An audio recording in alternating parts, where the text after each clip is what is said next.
Shalom, selamat pagi jemaat Tuhan di seluruh Bandaraya Miri. Hari ini kita bersuka cita bersama semua umat di dunia.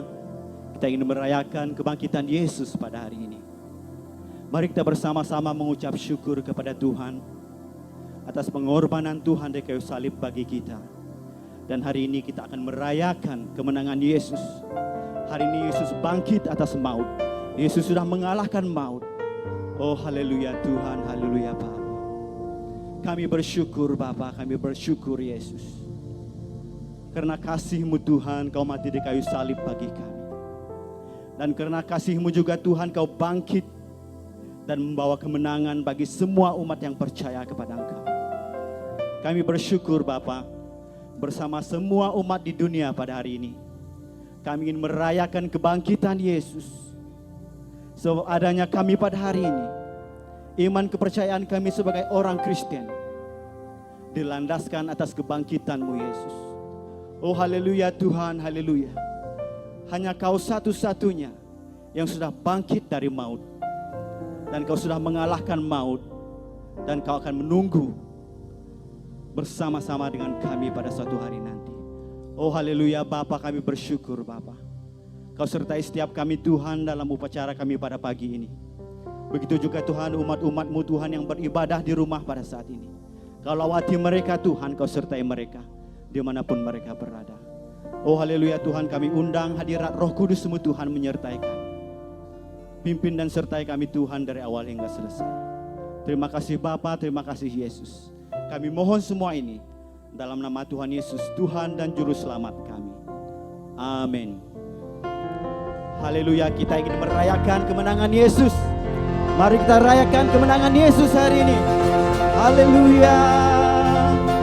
Oh haleluya Yesus. Haleluya.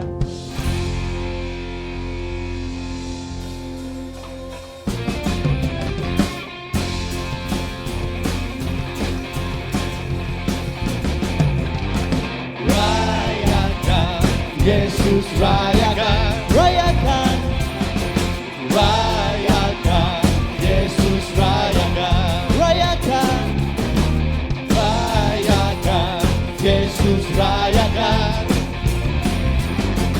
rayakan Yesus, rayakan. Dia bangkit, Dia bangkit, Dia bangkit, Dia hidup selamanya. Dia bangkit, Dia bangkit, Dia bangkit.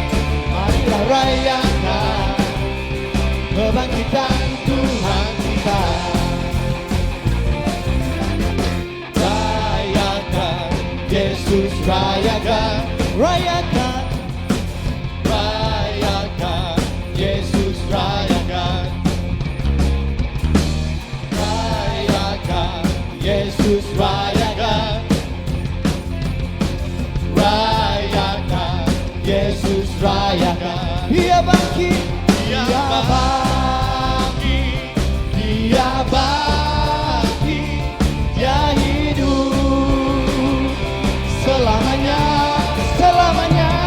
Dia bangkit, Dia bangkit. Marilah rayakan kebangkitan Tuhan kita. Dia bangkit, Dia bangkit, Dia hidup selamanya, selamanya. Dia bangkit, Dia bangkit. Marilah rayakan kebangkitan Tuhan kita. katakan Dia bangkit. Dia bangkit, Dia bangkit, Dia hidup selamanya, selamanya. Dia bangkit, Dia bangkit. Marilah rayakan, marilah rayakan, marilah rayakan kebangkitan Tuhan kita. Oh haleluya.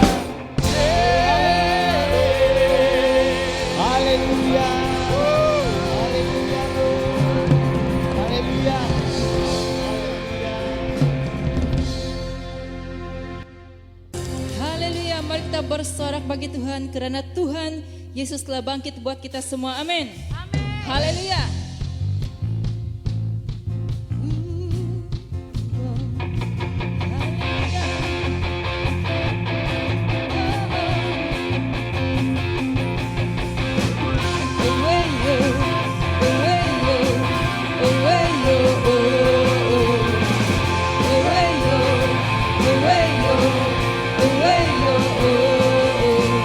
Gerakkanlah kekuatanmu ya Allah, tunjukkanlah kuasamu ya Tuhan, serahkanlah musuhmu, selamatkanlah umatmu. Allah dahsyat di tempat kudusnya, Allah bangkit, Allah bangkit, bersoraklah, hey, Allah bangkit, bernyanyilah, musuh dikalahkan, umatnya dibebaskan, Allah dahsyat di tempat kudusnya. Oh hey yo, oh hey yo, oh hey yo, oh hey yo, oh hey yo. Gerakkanlah kekuatanmu ya Allah, tunjukkanlah kuasamu ya Tuhan, serahkanlah musuhmu, selamatkanlah umatmu. Allah dahsyat di tempat kudusnya, Allah bangkit, sama-sama katakan, hey, Allah bangkit, bernyanyilah, musuh dikalahkan, umatnya dibebaskan, Allah dahsyat di tempat kudusnya, Allah bangkit, Allah bangkit, bersoraklah, hey, Allah bangkit, bernyanyilah, musuh dikalahkan, umatnya dibebaskan, Allah dahsyat di tempat kudusnya, Allah dahsyat, Allah dahsyat di tempat kudusnya, Allah dahsyat, Allah dahsyat di tempat kudusnya.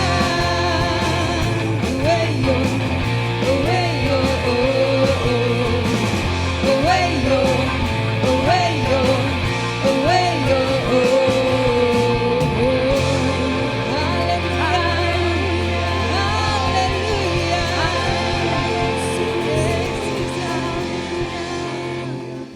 Haleluya. Mari kita bersorak-sorai muliakan namanya. Karena Yesus berperang bagi pihak kita.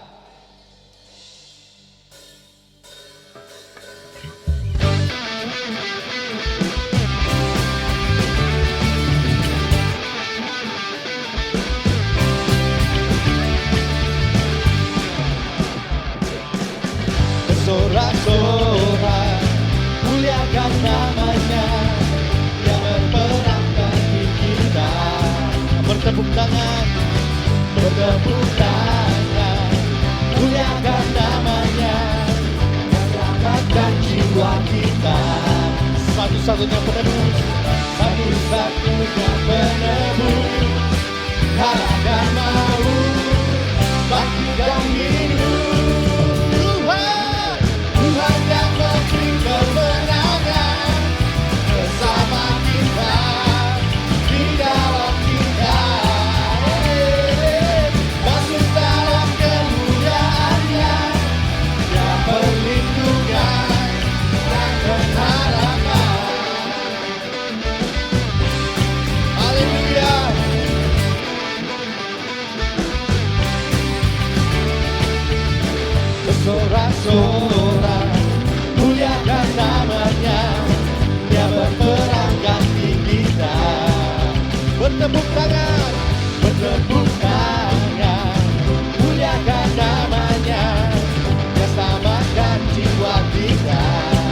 satu-satunya penebus, satu-satunya penebus. Harapkan malu, hatikan hidup. Tuhan, Tuhan yang memberi kemenangan bersama kita, di dalam kita. Masuk dalam kemuliaannya yang berlindungan dan berharapan. Haleluya, musik memuji Tuhan.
Masuk dalam pergulatannya yang perlindungan dan berharapan. Perlindungan, ya perlindungan dan berharapan.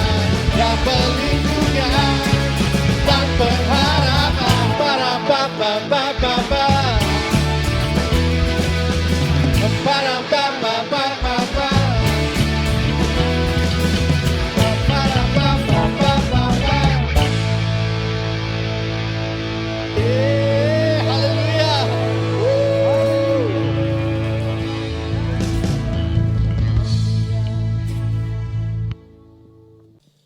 Haleluya.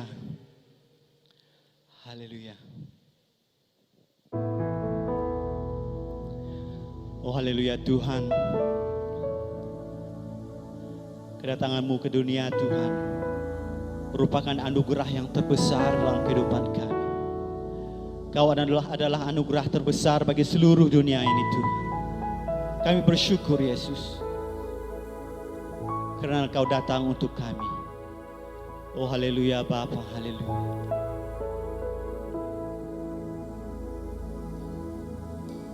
Haleluya Bapa. Haleluya Tuhan.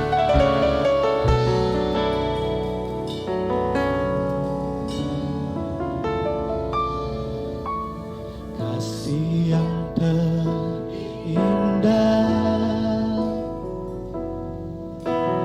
hati yang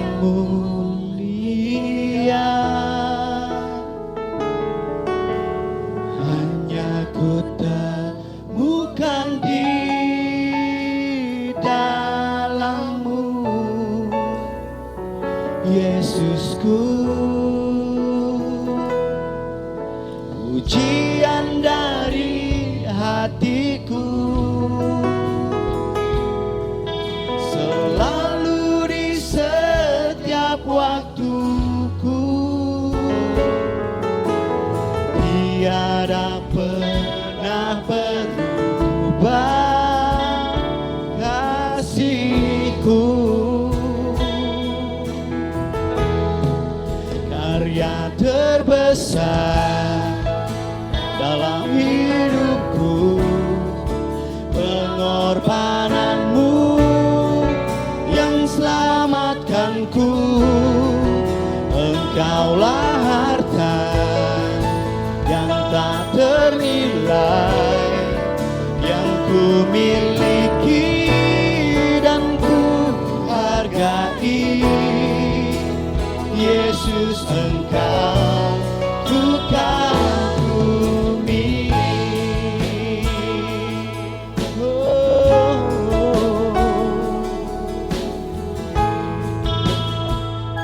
Haleluya Lord. Kasih yang terindah, hati yang mulia, hati yang mulia. Hanya ku temukan di dalammu, Yesusku. Pujian dari hatiku, pujian dari hatiku,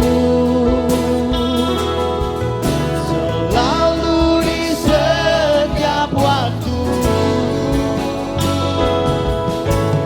Tiada pernah berubah kasih-Mu. Karya terbesar dalam hidupku, pengorbananmu yang selamatkanku. Engkaulah harta yang tak ternilai, yang ku miliki dan ku hargai. Karya terbesar dalam hidupku, pengorbananmu yang selamatkanku. Engkaulah harta yang tak ternilai, yang ku miliki dan ku hargai. Yesus, Engkau ku kagumi. Yesus, Engkau ku kagumi. Yesus, Engkau ku kagumi.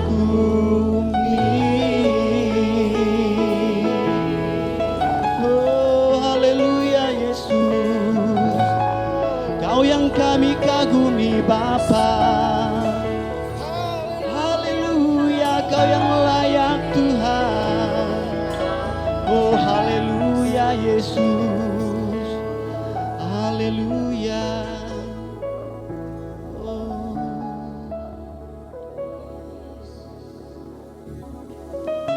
Kami sungguh kagum akan Engkau ya Tuhan. Kami sungguh kagum memiliki Tuhan yang hidup. Engkau bangkit pada hari yang ketiga ya Tuhan. Terima kasih Tuhan, karena melalui kematian-Mu Tuhan kami dimenangkan, kami dipulihkan ya Tuhan. Haleluya Yesus. Karena kehidupan yang Engkau berikan kepada kami, kami menikmati berkat-berkat yang Engkau sediakan Tuhan. Haleluya. Mari kita naikkan pujian ini.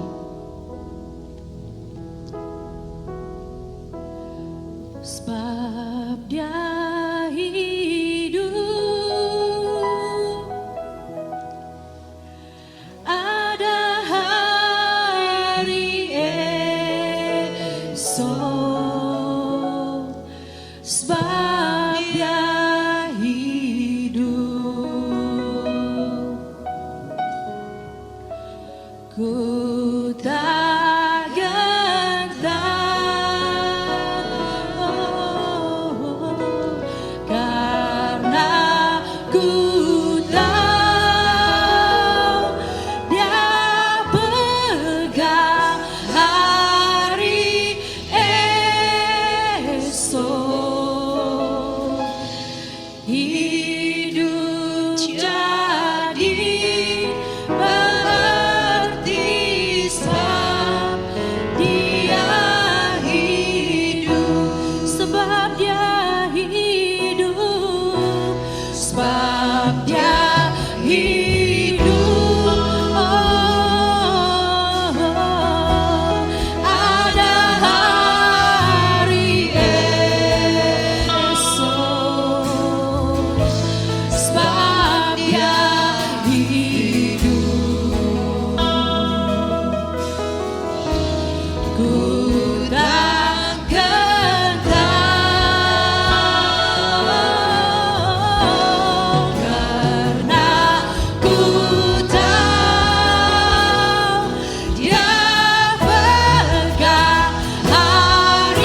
berarti. Hidup jadi berarti sebab Dia hidup. Haleluya Yesus, haleluya Yesus. Engkau Tuhan yang hidup, Engkau Tuhan yang berkuasa. Oh glory, glory bagimu, glory bagimu. Terima kasih Tuhan, haleluya. Terima kasih Tuhan, karena kehidupan yang Engkau berikan kepada kami, keselamatan yang Engkau berikan kepada kami. Terima kasih ya Tuhan, karena kami percaya setiap orang yang percaya pada Engkau, nama kami Tuhan tertulis dalam buku kehidupan. Terima kasih Yesus, haleluya. Dalam nama Tuhan Yesus Kristus kami angkatkan pujian, penyembahan kami hanya bagi Tuhan. Sama-sama kita katakan, amin. Haleluya. Shalom semua. Selamat bertemu sekali lagi, di mana hari ini adalah hari kebangkitan Kristus. 2 hari yang lalu pada hari Jumat malam, kita telah membuktikan benar Tuhan Yesus mati. Dan sesudah itu kita memasukkan jenazah Yesus di dalam kubur. Pada hari ini kita akan melihat bahagian yang kedua. Benarkah Yesus telah bangkit daripada kematian? Seperti yang saya katakan pada malam Jumat, doktrin tentang kematian dan kebangkitan Kristus sangat penting. Kalau kita meniadakan salah satu daripada doktrin ini, maka kepercayaan Kristen akan runtuh. Saya katakan, maka kepercayaan kita adalah kepercayaan yang sia-sia. Seandainya betul Tuhan Yesus mati, tapi tidak bangkit daripada kematian, sia-sialah kepercayaan kita. Pada hari ini kita akan melihat khususnya, ingin membuktikan bukan saja Yesus mati, tapi Dia bangkit daripada kematian. Seperti yang saya katakan pada malam Jumat, ada banyak teori-teori yang menyangkal tentang kematian dan kebangkitan Kristus. Kebanyakan teori ini menyangkal tentang kebangkitan Kristus. Mereka senang hati mengatakan Yesus mati sama seperti orang lain. Sulit sekali mengaku bahwa Yesus bangkit. Sebagai orang yang percaya kepada Tuhan Yesus, kita harus membuktikan benar Yesus mati oleh karena dosa kita. Dan Dia bangkit untuk membenarkan kita. Mari kita lihat beberapa teori yang saya petik yang menyangkal tentang kebangkitan Kristus. Dan kita akan melawan teori ini dengan memetik beberapa ayat daripada firman Tuhan. Satu teori yang terkenal ialah mengatakan begini, kubur itu berisi, ataupun kubur itu diduduki. Tetapi oleh karena kesedihan yang teramat sangat, mata mereka menjadi kabur, dan oleh karena embun pagi, sehingga mereka ke kubur yang salah. Kalau kita lihat teori ini, menyatakan, karena kita tahu cerita bahwa awal hari Minggu ini, Mary Magdalene pergi menjenguk kubur Tuhan untuk merempahkan jenazah Yesus. Karena dia pergi terlalu awal, teori ini mengatakan, sebenarnya kubur itu masih diduduki. Mayat Yesus masih dalam kubur. Oleh karena embun pagi, oleh karena tangisan sepanjang masa, sehingga mereka pergi ke kubur yang salah, bukan kubur Yesus. Kalau kita lihat pertama ini, teori ini tidak mengindahkan apa yang dikatakan oleh Alkitab. Teori ini tidak mengindahkan apa yang dikatakan oleh saksi-saksi mata yang telah membuat kajian tentang kebangkitan Kristus ini. Kalau kita lihat bukti Alkitab ya, yang mengatakan para murid Yesus dan pengikutnya tidak pergi ke kubur yang salah, tapi pergi ke kubur yang sah, di mana Tuhan Yesus disalibkan. Mari kita lihat Matius pasal 27 ayat 57 sampai ayat yang ke-61. Di sana kita katakan pada hari Jumat itu Yusuf dari Arimatea yang mempunyai liang itu, lubang kubur yang baru itu digali khusus untuk dia. Tapi kalau kita lihat di sana, dia mengatakan Yusuf membaring mayat Yesus di dalam kuburnya yang baru digalinya. Tidak patut mereka pergi ke kubur yang salah. Karena ini adalah kubur persendirian Yusuf. Mereka pergi ke kuburan persendirian ini untuk melihat apakah Yesus sudah bangkit. Benar, dia sudah bangkit. Kalau kita lihat Markus pasal 15 ayat 47 dan Matius 27 ayat yang ke-61. Di sana kita melihat Maria Magdalena melihat di mana Yesus dibaringkan. Maria Magdalena melihat di mana Yesus dibaringkan. Pada hari Jumat itu Maria Magdalena pergi bersama-sama orang yang menghantar jenazah Yesus. Dan di sana mengatakan Maria Magdalena melihat di mana Yesus dibaringkan. Selain daripada itu, kalau kita melihat tadi Yusuf dan Nikodemus yang bertugas untuk menghantar juga mayat Tuhan Yesus di kubur Yusuf sendiri. Bukan saja itu, kalau kita lihat dalam Matius pasal 27 ayat 65 dan ayat 66. Di sana kita melihat para prajurit Romawi tahu dan menjaga kubur itu. Prajurit diminta oleh guru agama Yahudi supaya menjaga kubur Yesus. Dan mereka buat seal di sana, ini adalah kerajaan punya. Dan kalau kita lihat, seandainya mereka pergi kubur yang salah, mengapa mereka tidak pergi ke kubur? Kenapa prajurit ini tidak membawa mayat Yesus yang dijaga oleh mereka itu kepada orang lain? Dan kalau kita lihat di sini, prajurit Romawi tahu di mana kubur itu. Dan mereka tahu dan menjaga di sana. Oleh karena Yesus bangkit, kubur mayatnya tidak ada di sana. Ataupun jenazahnya tidak ada di sana. Kalau kita lihat Matius 28 ayat 5 dan ayat yang 6. Lukas pasal 24 ayat 6 juga. Yang di sana kalau kita lihat, Yesus telah bangkit. Mari lihat tempat ia berbaring. Yang tinggal ialah kain kapan dan kain peluh. Kalau kita lihat malam hari Jumat, saya katakan bahwa Yesus dikubur menurut budaya orang Yahudi, di mana badannya dirempah dan dibalut dengan kain kapan yang panjang dan juga kain peluh yang mengikat di bahagian kepala. Sebenarnya kubur Yesus itu bukan kosong.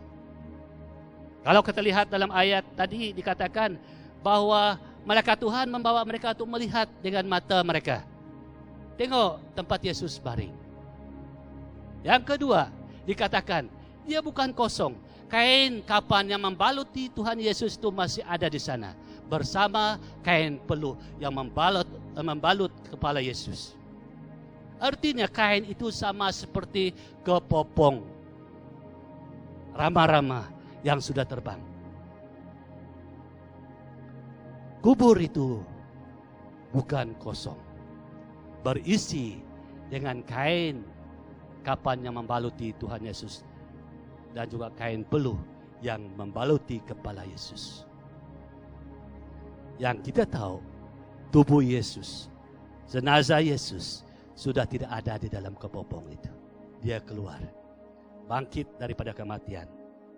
Kalau mereka pergi ke kubur yang salah, mengapa mereka tidak membawa mayat Yesus yang di dalam kubur yang benar? Seandainya ada kubur yang benar, kalau mereka pergi ke kubur yang salah, kenapa mereka tidak membawa mayat Yesus sebagai bukti inilah Yesus dan dia masih mati, tidak bangkit daripada kematian?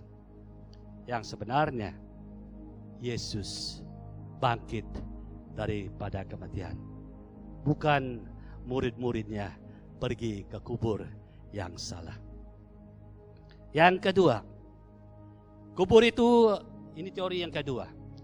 Kubur itu kosong karena mayat Yesus dicuri oleh murid-muridnya.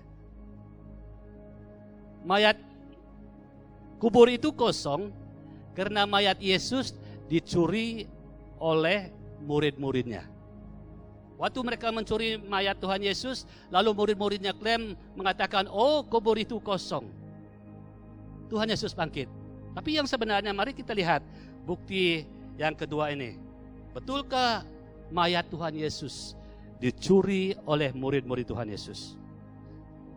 Mari kita lihat bukti Alkitabiah yang menyangkal kubur itu kosong oleh karena murid Yesus mencuri mayat Yesus. Kalau kita lihat Matius pasal 28 ayat 11 dan ayat yang ke-15. Menceritakan tentang murid-murid Yesus mencuri mayat itu adalah bohong belaka, sehingga Matius tidak menentang pendapat itu. Kalau kita lihat dalam ayat yang ke-15, ayat 13 dan sampai ke-15 daripada pasal 28 dalam Matius. Ini yang dikatakan oleh Matius sebagai saksi tentang penjagaan kubur Yesus. Kalau kita lihat dalam ayat 13 sampai ayat yang ke-15, ini yang dikatakan, kamu, yaitu serdadu Romawi yang menjaga kubur Yesus itu, harus mengatakan bahwa murid-muridnya datang malam-malam dan mencurinya ketika kami sedang tidur. Kami akan berbicara dengan wali negeri supaya mereka tidak mempunyai kesusahan apa-apa. Di sana juga mengatakan mereka menerima uang. Kalau kita bilang sekarang menerima suapan ataupun menerima apa? Ya, memang uang suapan. Kalau kita lihat latar belakang serdadu Romawi yang menjalankan tugas, mereka sangat berdisiplin. Oleh karena disiplin inilah yang membuat mereka kental di dalam tugas. Kalau kita lihat cerita-cerita di dalam kisah para rasul khususnya, banyak mencerita tentang tugas-tugas Romawi serdadu Romawi. Contohnya, masih kita ingat Silas waktu dia bernyanyi di penjara, lalu Tuhan membawa dia keluar daripada penjara. Di sana kita lihat serdadu yang menjaga dia dipenggal kepala. Serdadu yang gagal semasa bertugas, kepalanya akan dipenggal. Apa yang kita lihat dari Matius pasal 28 ayat 13 dan 15 ini, waktu Tuhan Yesus bangkit daripada kematiannya, serdadu yang menjaga kubur itu tahu bahwa Tuhan Yesus bangkit. Dan mereka tahu bahwa mereka akan dipenggalkan kepala oleh karena lalai dalam menjaga Yesus, melarang Yesus untuk bangkit. Apa yang mereka buat di sini, kita lihat bahwa apa yang mereka buat, mereka pergi kepada guru-guru agama orang Yahudi. Mereka tanya kepada mereka apa yang harus mereka lakukan. Dan kalau kita lihat di sini, baru guru agama orang Yahudi mengatakan begini kepada mereka. Kamu, yaitu serdadu Romawi, harus mengatakan bahwa murid-muridnya datang malam-malam dan mencurinya ketika kamu sedang tidur.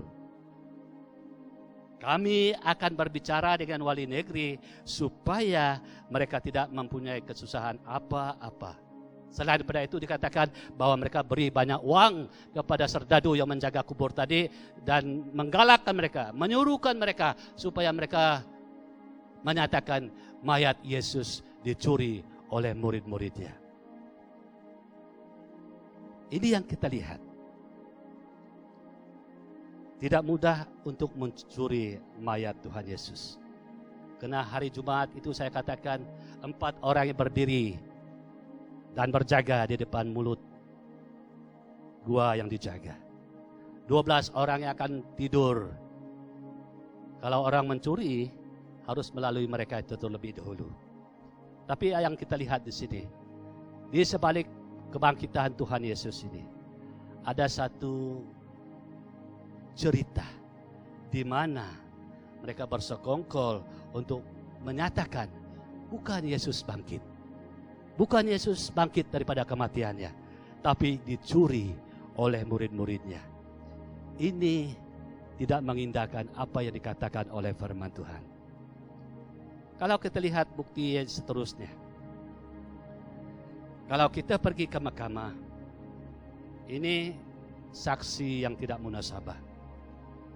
Mereka katakan begini, di saat kami masih tidur, murid-muridnya mencuri mayat Tuhan Yesus. Kalau kita tidur, apa yang kita buat? Apakah mata kita buka dan melihat di sekeliling kita di saat kita tidur? Itu sebab saya katakan, saksi ini adalah saksi yang tidak munasabah. Kalau kita pergi ke mahkamah pun, ini tidak diterima di dalam mahkamah. Kalau para prajurit yang menjaga kubur itu tertidur, bagaimana mereka tahu bahwa murid-murid Yesus yang mencuri mayat Yesus?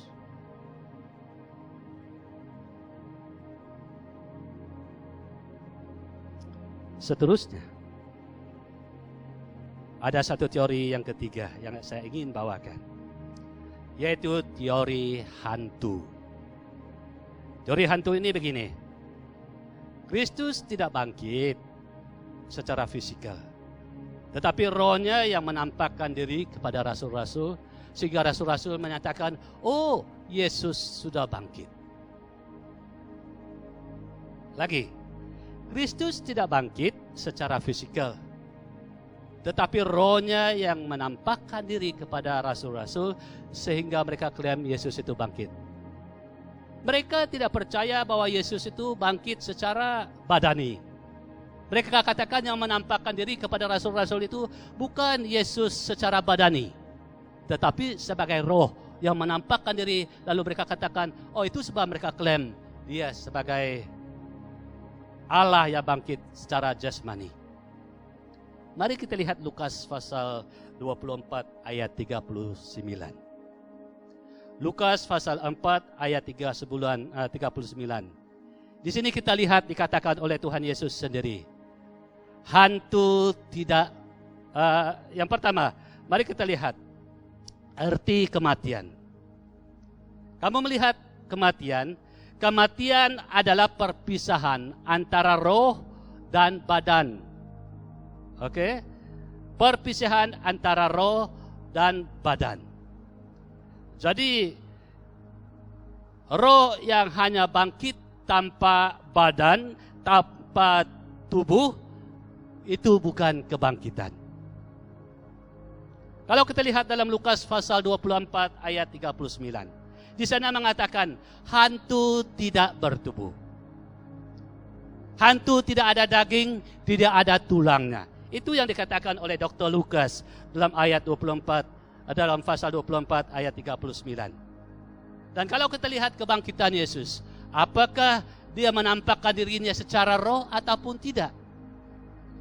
Kalau kita lihat cerita-cerita yang di mana Yesus bukan hanya bangkit secara roh, tapi secara badani, kita lihat banyak bukti-buktinya. Contohnya dalam ayat 41 dan 43 daripada Lukas ini. Waktu murid-murid Yesus berkumpul, Yesus menampakkan diri kepada mereka. Waktu Yesus menampakkan diri kepada mereka, mereka ketakutan. Mereka pikir itu adalah hantu. Tapi Yesus katakan, saya bukan hantu, saya adalah Yesus. Yesus katakan, kamu ada makanan? Oh, kami ada makanan. Kami ada makan ikan goreng. Lalu dia ambil ikan goreng itu, lalu makan di depan mata murid-muridnya. Saya akan katakan tadi, seandainya dia hanya menampakkan bangkit secara roh, tidak badan, bagaimana dia makan ikan yang nampak di depan matanya?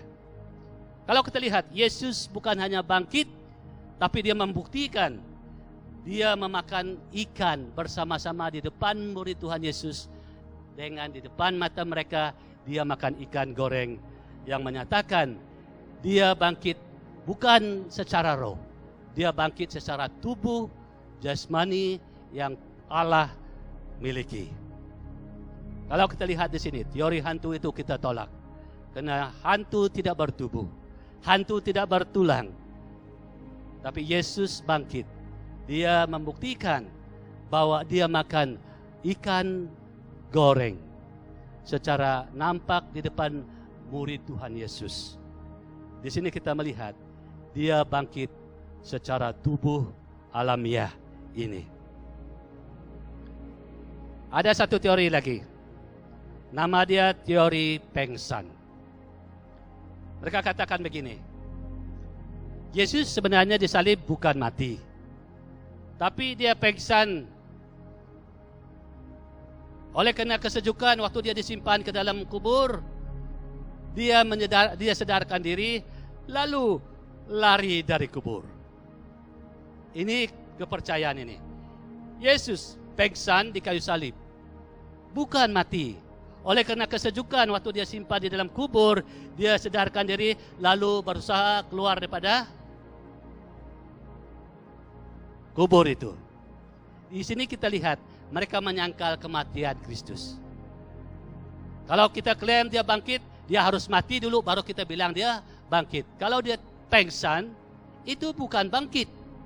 Yang kita mau ini sebagai orang yang percaya benar-benar Tuhan Yesus 100% mati, benar 100% dia bangkit daripada kematiannya. Kalau kita lihat teori pengsan ini, yang menyangkal Tuhan Yesus mati dan dia berusaha keluar waktu dia sedar diri di dalam kubur.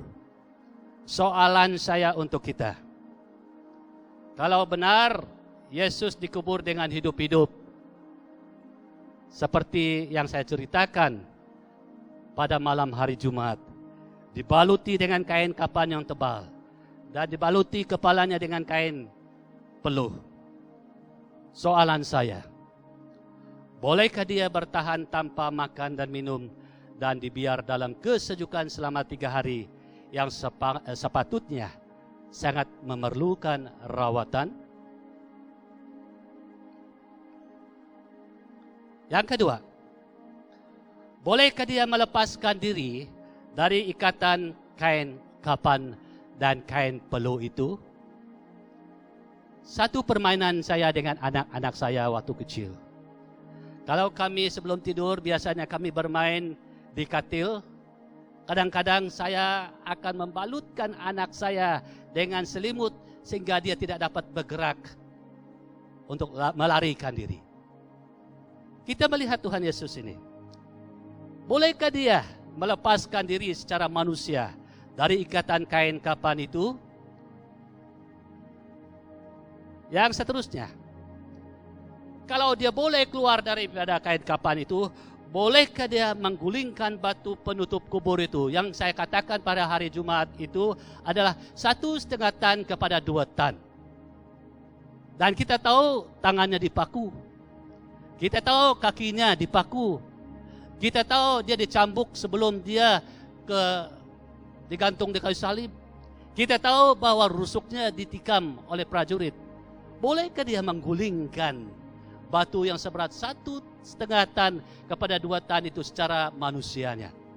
Bolehkah dia menggulingkan itu? Pertanyaan seterusnya, sesudah menggulingkan batu penutup kubur itu, bolehkah dia melawan 16 prajurit yang menjaga dia di depan kubur? Sesudah itu, bolehkah dia berjalan kaki? Karena kita lihat kakinya terluka. Bolehkah dia berjalan untuk melarikan diri? Kalau kita katakan tidak boleh. Tapi kalau kita lihat, itu yang dilakukan oleh Allah. Tidak ada yang dapat menahankan Allah daripada bangkit. Benar Yesus kita mati. Dan benar Yesus kita sebagai Allah Juru Selamat kita bangkit daripada kematian. Mari kita lihat yang sebenarnya Yesus bangkit daripada kematiannya. Kita lihat dalam Kisah Para Rasul pasal 1 ayat 3. Kisah Para Rasul pasal 1 ayat 3 di sana mengatakan selama 40 hari Yesus selalu menampakkan dirinya sesudah kebangkitannya. Waktu Tuhan Yesus bangkit daripada kematian, dia tidak terus naik ke sorga. Dikatakan dalam Kisah Para Rasul ini, dia mengatakan bahwa selama 40 hari dia selalu menampakkan dirinya bahwa dia benar-benar bangkit daripada kematiannya. Kalau kita lihat dalam 1 Korintus pasal 15. Ini soalannya besar di gereja Korintus. Benarkah kita ada kebangkitan nanti kalau kita mati? Lalu Paulus membuat satu kajian. Dan dikatakan, oleh karena Tuhan Yesus pernah mati dan bangkit, jadi orang pun boleh mati dan bangkit. Dan mari kita lihat dalam 1 Korintus pasal 15 ini. Ini jawaban Paulus kepada jemaat di Korintus. Khususnya kita lihat dalam ayat yang kelima. Waktu Tuhan Yesus bangkit daripada kematian, dalam ayat yang kelima mengatakan, dia menampakkan diri kepada Kefas. Artinya Kefas ini ialah Petrus. Kalau kita lihat di sini, dia telah menampakkan dirinya kepada Kefas waktu dia bangkit. Ini saksi mata melihat Yesus sudah bangkit secara badani. Yang kedua, dia menampakkan diri kepada 12 murid-muridnya dalam ayat yang kelima. Dia menampakkan diri kepada 12 muridnya sesudah kebangkitannya. Artinya 12 orang dan mungkin besar kemungkinan orang-orang yang lain juga ada bersama dengan mereka yang dekat kepada Tuhan Yesus dan mereka melihat Yesus benar-benar bangkit secara fisikal, bukan hantu. Dan kalau kita lihat dari ayat yang ke-6, Yesus juga menampakkan diri kepada 500 orang sekaligus. 500 orang sekaligus. Kamu masih ingat perkataan halusinasi? Dalam bahasa Inggris, hallucination. Contohnya, kalau saya rindu sangat dengan istri saya, lalu saya berpikir seolah-olah muka istri saya nampak di depan saya. Sebenarnya dia tidak ada di sini, tapi seolah-olahnya mukanya ada di depan saya karena saya pikir dia. Tapi kalau kita lihat ini, kalau itu adalah satu halusinasi. Kalau satu orang boleh kita mengalami halusinasi. Tapi kalau kita lihat di sini, dikatakan dia menampakkan diri kepada 500 orang sekaligus. Artinya 500 orang itu melihat melalui mata kepala mereka bahwa benar Yesus itu bangkit, telah bangkit daripada kematian sesudah kematiannya. Satu ayat yang saya suka ini, perkataannya dia suka dalam ayat 6 ini. Kebanyakan dari mereka masih hidup. Kebanyakan dari mereka masih hidup. Artinya begini, seandainya kamu tidak percaya, waktu Paulus menulis surat ini, seandainya kamu tidak percaya bahwa Yesus menampakkan diri kepada 500 orang, kamu carilah siapa yang pernah melihat itu. Masih banyak mereka masih hidup waktu dia menulis itu. Dan ayat yang ke-7, ia menampakkan diri kepada Yakobus dan semua rasul-rasulnya dalam ayat yang ke-7. Dalam ayat yang ke-8 dia katakan, dia menampak kepada Paulus juga. Kita lihat Paulus sebelum dia menjadi orang yang percaya kepada Yesus, dialah yang menganiaya murid-murid Tuhan Yesus. Dialah yang menganiaya orang-orang pengikut Tuhan Yesus. Dalam perjalanannya untuk menganiayakan orang-orang yang percaya, di sini kita lihat bahwa dia bertemu dengan Yesus. Yesus katakan, akulah yang kamu aniaya. Dia lihat Yesus dan lalu buta. Dan kalau kita lihat sesudah itu, dia tahu Yesus telah bangkit daripada kematian.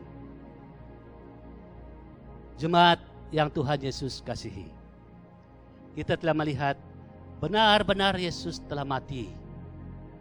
Dan kita telah lihat juga benar juga Allah kita bangkit daripada kematian. Bukan secara roh, tapi secara badani. Dan kita telah membuktikannya. tindakan kita sebagai orang yang percaya, yang memiliki Allah yang telah mati oleh karena dosa kita bagi pihak kita dan bangkit untuk membenarkan kita. Inilah tindakan kita. Paulus katakan di dalam 1 Korintus pasal 15 ayat 58. Karena itu, kenapa? Karena kepastian bahwa ada kebangkitan Kristus, kepastian itu memberi kepastian bagi kepada kita bahwa kita juga akan bangkit sama seperti Kristus. Oleh karena itu kata dia di sini, oleh karena itu berdirilah teguh. Berdirilah dengan firman Tuhan. Jangan goyah. Jangan goyah dengan kepercayaan kita yang didasari dengan firman Tuhan. Apapun cabaran yang kita alami, apapun cabaran yang kita hadapi, berdirilah teguh. Jangan goyah. Satu tindakan kita sesudah merayakan perayaan Hari Paskah ini. Di sana dikatakan, giatlah selalu dalam pekerjaan Tuhan. Giatlah selalu dalam pekerjaan Tuhan. Dan akhir dia katakan, persekutuan kita dengan Tuhan, jeripayahmu tidak sia-sia. Marilah kita sebagai tindakan kita akan kebangkitan Kristus. Marilah kita sebagai orang yang percaya melakukan sesuatu tugas yang lebih berat lagi dengan senang hati, yaitu kita giat dalam melakukan pekerjaan Tuhan. Di sana dia mengatakan persekutuan kita dengan Tuhan tidak, jeripayah kita tidak sia-sia. Sekian, Tuhan memberkati.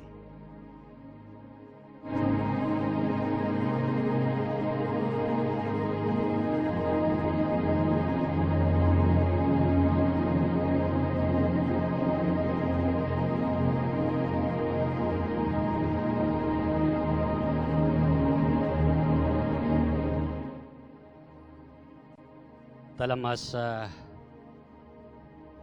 perintah kawalan pergerakan ini, kita tidak dapat bersekutu bersama-sama untuk mendapatkan perjamuan suci bersama-sama. Namun pun begitu, pada hari ini saya akan membawa kita bersama-sama untuk makan bersama daripada roti dan air ini yang melambang tubuh Tuhan Yesus yang diremuk dan darahnya tercurah bagi kita. Kalau kita lihat tujuan perjamuan suci ini, pada malam Tuhan Yesus diserahkan. Yesus mengambil masa untuk bersama-sama dengan murid-muridnya untuk makan perjamuan suci.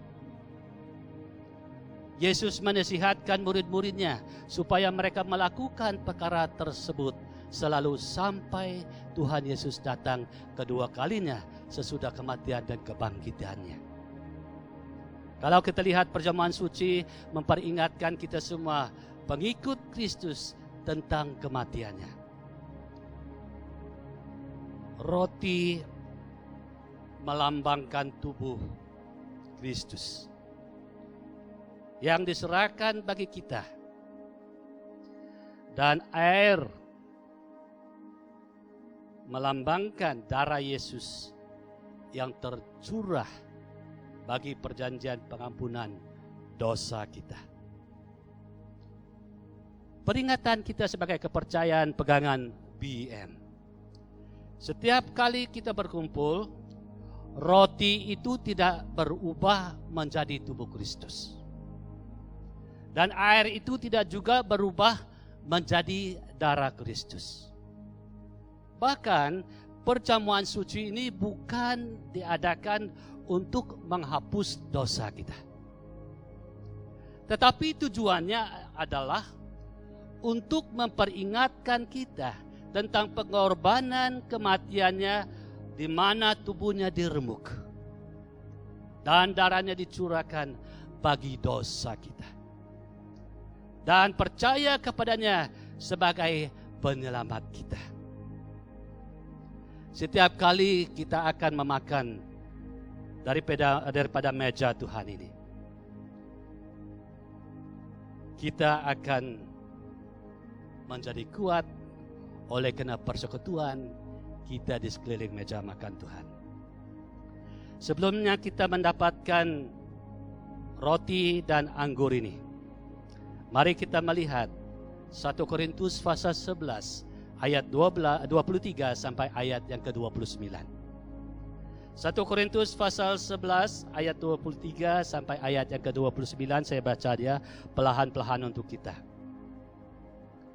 Sebab apa yang kuteruskan kepadamu telah aku terima dari Tuhan, yaitu bahwa Tuhan Yesus pada malam waktu ia diserahkan mengambil roti, dan sesudah itu ia mengucap syukur atasnya. Ia memecah-mecahkannya dan berkata, inilah tubuhku yang diserahkan bagi kamu. Perbuatlah ini menjadi peringatan akan aku. Demikian juga ia mengambil cawan sesudah makan, lalu berkata, cawan ini adalah perjanjian baru yang dimeteraikan oleh darahku. Perbuatlah ini setiap kali kamu meminumnya menjadi peringatan akan aku. Sebab setiap kali kamu makan roti ini dan minum cawan ini, kamu memberitakan kematian Tuhan sampai ia datang. Jadi barang siapa dengan cara yang tidak layak makan roti atau minum cawan Tuhan, ia berdosa terhadap tubuh dan darah Tuhan.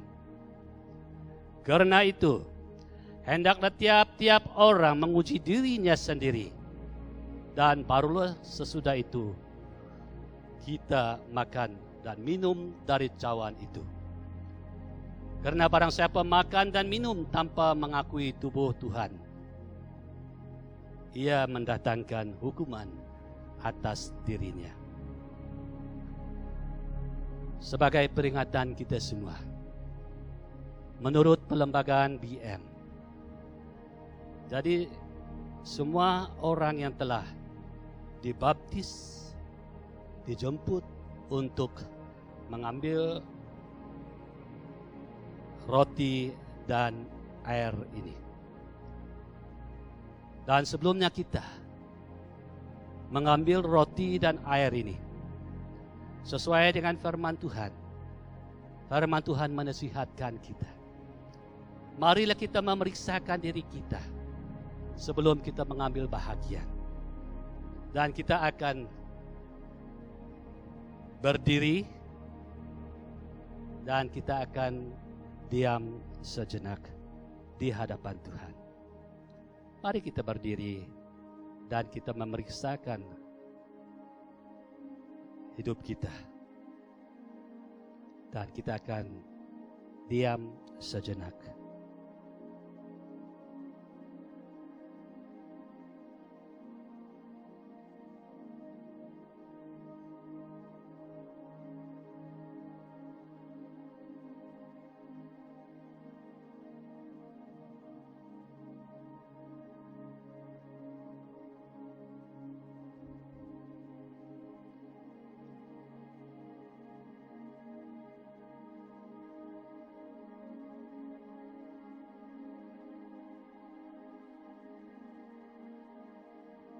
Mari kita mengambil roti dan kita berdiri bersama-sama.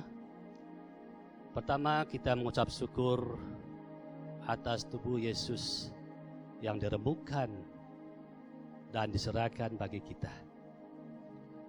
Mari kita berdoa.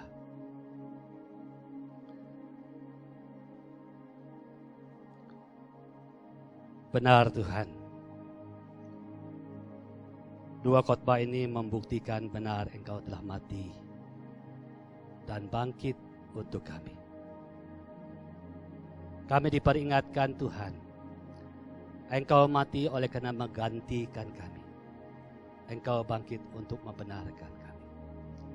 Tubuhmu diremuk dan darahmu tercurah bagi pengampunan kami. Pada hari ini Tuhan Yesus, kami diperingatkan sekali lagi. Kasih-Mu yang begitu besar pada kami. Di mana Engkau telah menyerahkan diri kami, Tuhan, bagi kami. Terima kasih Tuhan. Kami memuji nama-Mu. Terima kasih Tuhan atas persekutuan yang indah di rumah kami masing-masing, memperingatkan dan merayakan kebaikan Tuhan yang telah menyerahkan nyawa-Mu bagi kami. Tubuh-Mu diremuk, darah-Mu dicurahkan bagi pengampunan dosa kami.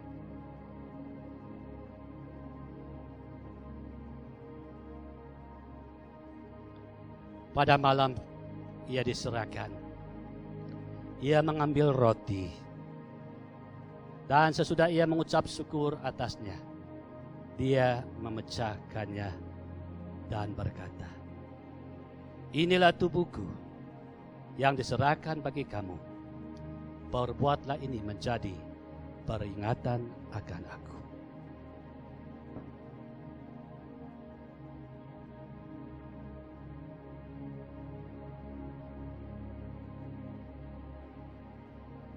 Mari kita mengambil roti bersama.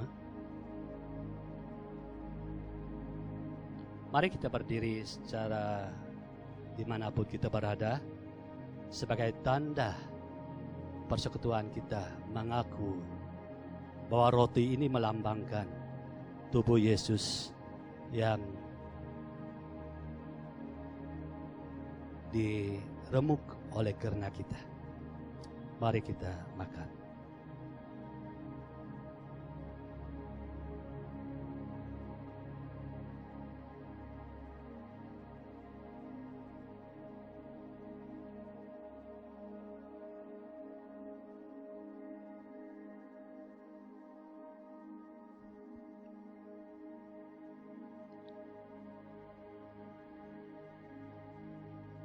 Sedang kita berdiri, mari kita mengambil cawan dan berdoa mengucap syukur atas penumpahan darah Kristus sebagai penyucian dan pengampunan dosa kita.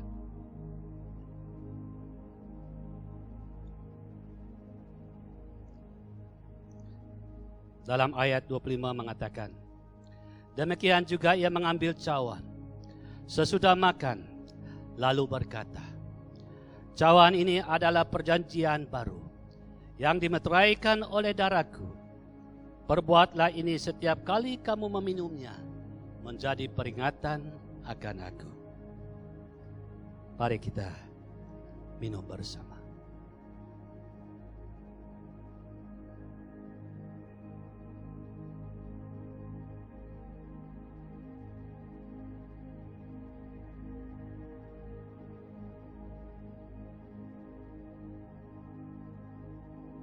Dalam ayat yang ke-26 berkata, sebab setiap kali kamu makan roti ini dan minum cawan ini, kamu memberitakan kematian Tuhan sampai Ia datang.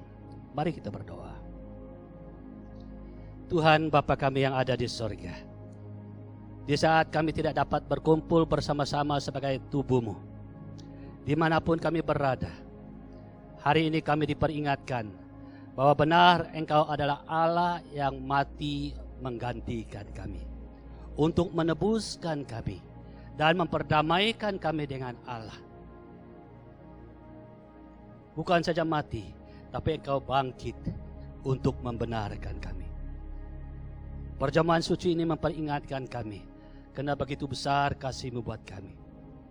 Kami sebagai anggota BM yang ada, yang percaya kepada-Mu di dalam negara kami, kami bersyukur kepada-Mu. Kami tidak ada apa-apa untuk membalas jasa baik-Mu Tuhan, selain merendahkan hati kami. Inilah kami Tuhan. Biarlah kami menjadi pelaku firman-Mu dan menjadi pemberita firman-Mu kepada dunia yang gelap ini. Terima kasih Tuhan atas persekutuan kami dimanapun kami berada. Biarlah masa yang begini membuat kami lebih dekat, lebih akrab dengan Tuhan. Tidak ada gangguan apa-apa. Oleh demikian Tuhan Yesus, kami bersyukur kepadamu karena kebaikan-Mu yang telah menyerahkan nyawa-Mu, menggantikan kami, dan telah bangkit untuk membenarkan kami. Terima kasih Bapa. Di dalam nama Tuhan Yesus kami berdoa. Amin.